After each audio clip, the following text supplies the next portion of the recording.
साइकोलो साइकाइकोलो। सुगंधा और उसकी सास कांता के बीच एक अजीब सी जंग रहती थी। ये जंग थी किचन में कौन ज्यादा अच्छा काम करेगा और घर के सदस्यों के दिल जीतेगा। और उनकी इस जंग में हमेशा कुर्बान होते थे उनके दोनों पति। कैसे? आइए देखते हैं इस किचन पॉलिटिक्स की कहानी में। एक दिन किचन में, माँ जी, आज मैं बना रही हूँ मेथी की सब्जी। इस खाने से घर वालों के पेट की सारी समस्या खत्म हो जाएगी। और मैं बना रही हूँ तड़के वाली छाछ, जिसे पीते ही गैस की समस्या कभी नहीं होगी। दोनों अपने अपने खाने को लेकर टेबल पर पहुंच जाती हैं। तभी सुगंधा के ससुर उसकी बनाई सब्जी की तारीफ कर देते हैं। अरे वाह, मेथी की सब्जी भी बनी है, बड़ी ही स्वादिष्ट है। वाह बहू वाह। अरे बहू, लेकिन इसमें इतनी सारी मेथी बर्बाद करने की क्या जरूरत थी? देखिए माँ जी, ये तो वो मेथी है जो आप रात में भिगोकर सुबह उसका पानी पीती हैं, और जो मेथी फेंक देती हैं उसी से मैंने ये सब्जी बनाई है। अरे वाह बहू, तुमने तो बड़ा ही समझदारी का काम किया। बस अब क्या था, कांता जी का तो मानो ये सुनकर खून ही सूख गया। वो फैसला कर लेती है कि किसी भी तरह वो अपने खाने की तारीफ लेकर ही रहेगी और सुगंधा को किचन में उसकी कमियां गिनाएगी। कांता फ्रिज खोलकर देख रही होती है और फिर सुगंधा से कहती है, अरे बहू, ये क्या, पूरा फ्रिज गंदा पड़ा है। तभी वहाँ सुगंधा का पति आ जाता है। वो सुगंधा को डांट कर कहता है, सुगंधा, तुम्हें कितनी बार कह रखा है कि वायरस फैल रहा है, साफ सफाई का पूरा ख्याल रखना है, लेकिन तुम किचन में इतनी गंदगी रखोगी तो कैसे चलेगा।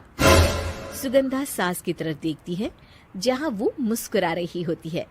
सुगंधा समझ जाती है कि सास ने उससे बदला लेने के लिए ये सब किया है।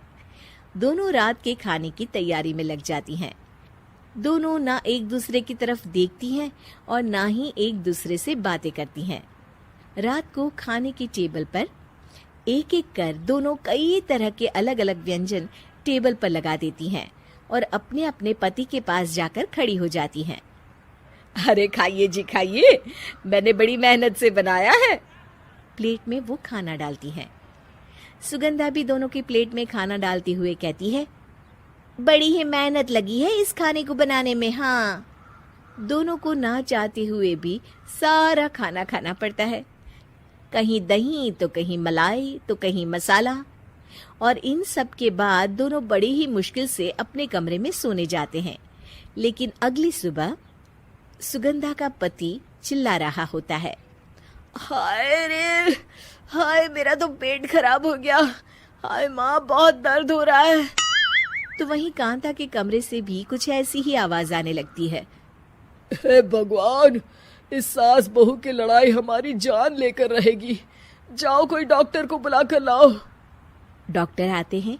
दोनों को देखकर कांता और सुगंधा से कहती हैं, देखिए, आप दोनों इन्हें खाने में हल्का ही दीजिएगा।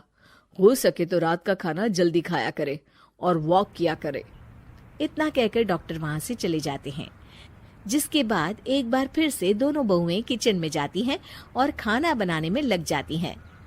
रात में खाने के टेबल पर दोनों एक बार फिर से खाना लगाने लगती है। पापा जी, मैंने ये पतली मूंग की दाल की खिचड़ी के साथ ये पापड़ और पुदीने की चटनी भी बनाई है।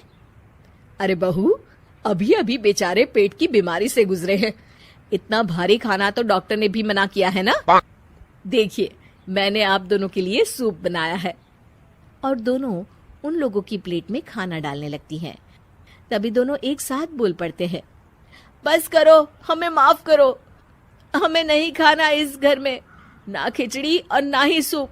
हम इंसान हैं, एक वक्त में एक ही खाना खा सकते हैं। बस करो, हमें माफ करो। हमें नहीं खाना इस घर में, ना खिचड़ी और ना ही सूप। हम इंसान हैं, एक वक्त में एक ही खाना खा सकते हैं। इतना कहकर वो दोनों वहां से चले जाते हैं। कहानी का अंत। आप लोग उम्मीद कर रहे होंगे कि अंत में सब ठीक हो जाएगा। नहीं जनाब, अगर सास बहू के बीच सब ठीक हो जाए तो आप ये सीरीज देखे ही क्यों? तो मजा लीजिए इस चैनल में सास बहू से जुड़ी कहानियों का, क्योंकि ये ऐसा रिश्ता है जिसकी मिठास उसकी खटास में हमेशा ज्यादा ही रहती है।